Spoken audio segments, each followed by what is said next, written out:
And at this time, we invite Courtney and Matt up to the sweetheart table. Ladies and gentlemen, please raise your glass and join our matron of honor, Courtney. Hi, everyone. Like you said, I'm Courtney, Becky's matron of honor. Today I had the privilege of being a part of Becky and Nate's wedding. It's really absolutely beautiful and such a joy and honor to be there. But more than that, for the past 15 or so years, I've had the extreme privilege of being one of Becky's best friends. Becky and I met sometime around the 4th grade or so at Beacon Church, and we bonded over the fact that we both played soccer, actually on the same team. We were both extremely competitive, and we both liked several of the same boys over the next 7 or so years. So in fact, if you grew up in our age at Beacon Church, you would know that in our Sunday school class there were about 12 or so girls and only 3 boys. So naturally, we all had to fight over the same boys. Kind of became a bit of a competition for Becky and I would say. Of course, we always ended up liking the same guy at the same time. So the way I figure it, when you're 12 years old and there are boys involved, it pretty much comes down to 3 things. 1, who's the most outgoing and confident, because if you're not, obviously they're not going to come up and talk to you. Number 2, who has the best hair, because looks do matter to a 12-year-old boy.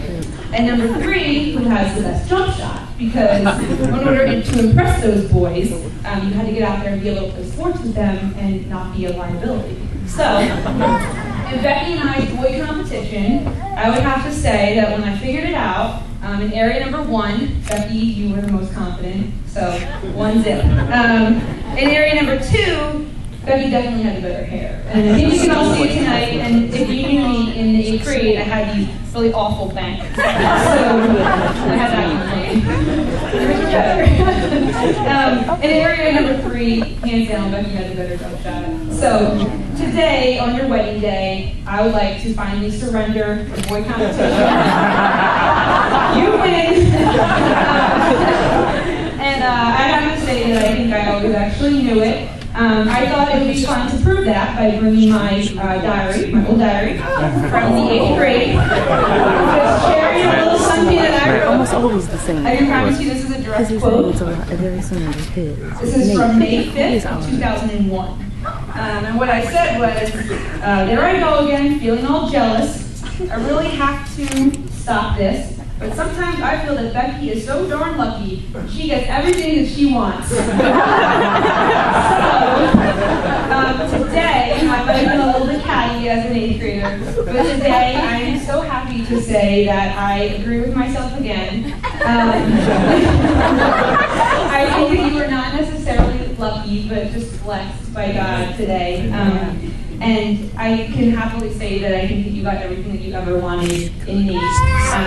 I watched us both go through a lot of boyfriends over the years, and I can honestly say that I've never seen anybody make you as happy as Nate makes you. I've never seen you smile the way that you do when you're with him, and just light up the way that you do when you talk about him or when he's involved at all, pretty much. So for that today, Nate, I just want to thank you, because you are just getting a wonderful, amazing person to be your wife, and I know that she's going to be such a wonderful friend to you, a best friend to you over the next however many years you're blessed with, in the same way that she's been such a great friend to me. So today, my prayer is just that God would bless you both so abundantly as you start out on this new adventure together. I pray that you would always seek Him first, and that you guys would just remember to praise Him in the bad times and just laugh a lot in the good times. So if everybody would just join me, raise your glasses. I'd like to make a toast to Becky and me. Just thank you guys. I'll drink to it. I'll wait for you.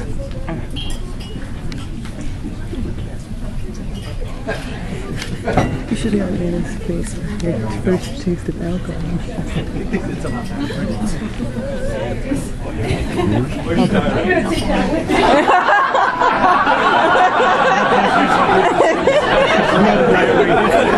You don't want it falling into those hands.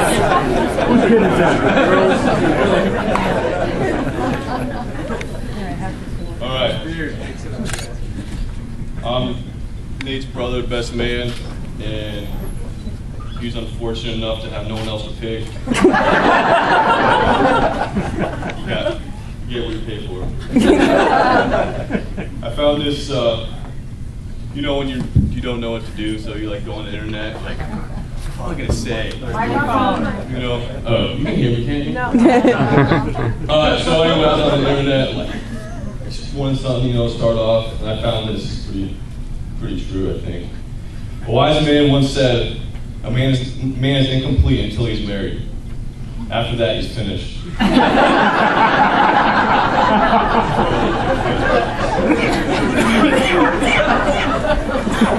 Alright. I'm supposed to get up here and talk about love and how Nate and Becky are perfect for each other.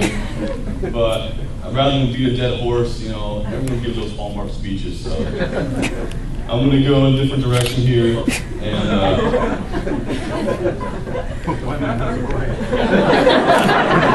extra true. Marriage is supposed to be the turning point for both the man and the woman. And I think before you get to that, you have to be ready on like an individual level. So I just want to say a few words about like where a man has to get to before he's ready for marriage and what it means to be a real man. Everyone has a different idea, a different opinion about what a real man is. The man who contributed the most to my idea of a real man was my father. If you know anything about, you know, old Mr. Barton, you know he's got more stories than you can shake a stick at. But if he's not telling a story or eating, he's probably just, you know, sitting there quietly, you know, listening to everyone else talk, observing. He's the hardest working, most humble man that you can dig up. I mean, I didn't mean dig up.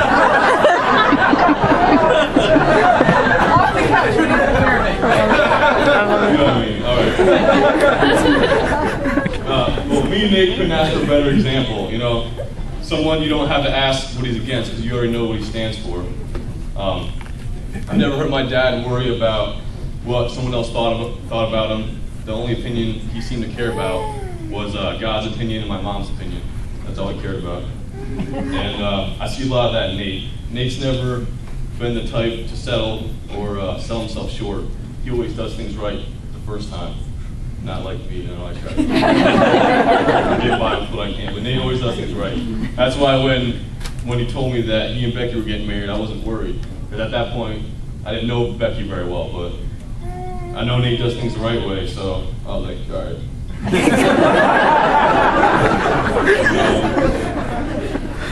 And now I got to know her, and I agree that she's a pretty good catch. She's not like one of those fish where you're like, oh, that's pretty, and you pull it back. You bring them home and eat them type fish.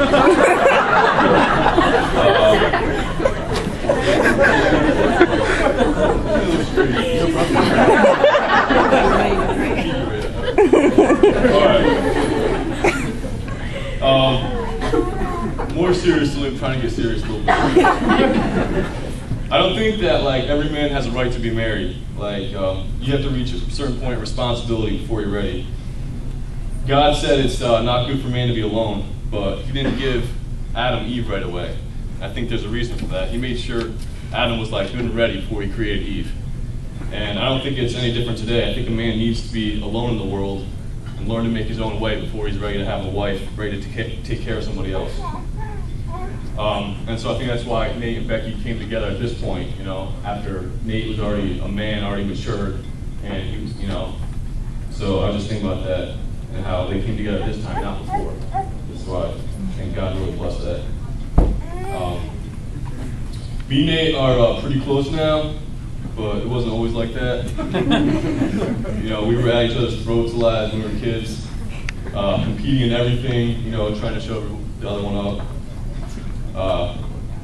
We compete in everything from like carrying firewood to who was a better athlete. As far as getting good grades and being more mature, I bowed out.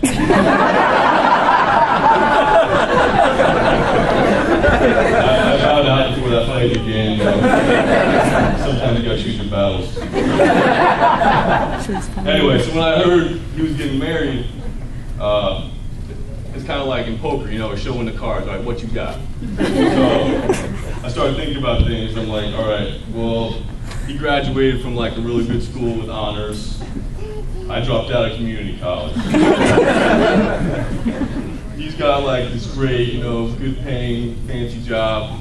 I'm unemployed. He's got a beautiful young wife. I have a mangy dog. And so I was finally like, he told me he was getting married. I was finally about to give in and be like, all right, you won. You know, you're the better of the Barton sons. And then he comes up to me and asks me to be the best man. So I was like, all right, if you're gonna admit it, then I guess.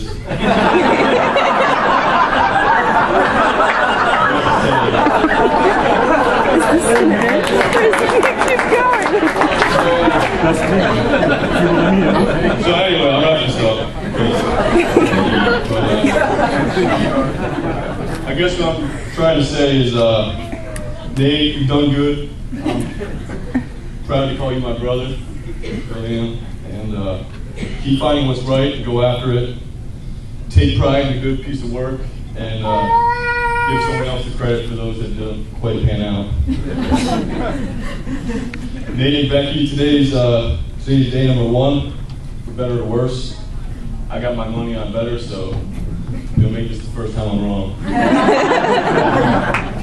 So, to Nate Barton, the best man at his own wedding, and his beautiful bride, Becky Barton.